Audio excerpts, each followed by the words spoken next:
abatura bagambire Minisita Musa Echweru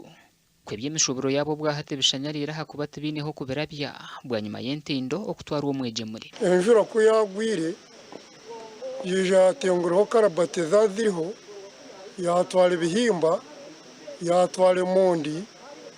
yija yatwara nangwa n'abantu twagenderamo abana b'amashomero baratoraha ngende tushobanjiride ebyo kurya turashoromoku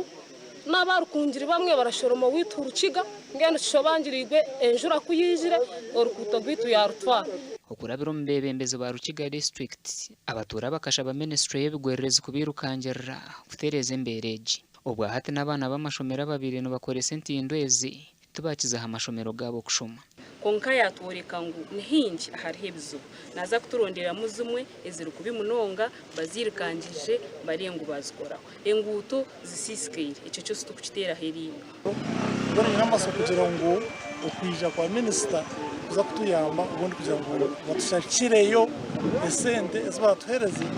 baze kutereza igishombo tugire ki omungute zirambwirwe Minister harimo Rwakashando muri Kafunzo Mparo North Rugoma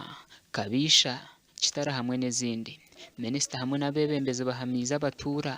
ngo entindeze niziza kukorwa embera kweragarukyo mu nteko. I am going to go back to Kampala and sit with this engineer so that we look for how we can intervene to make you people move. So yagaruka Kampala leke ngo yataho uburyo bwe no burabasika kugira ngo urutindo rwakogwa. Abatura bwahate nibehanangirizwa kurinde byo buhangwa okumaraho injura kugwa nyingi kandi mbi. Gashakwa Sheikh Abdul Latif.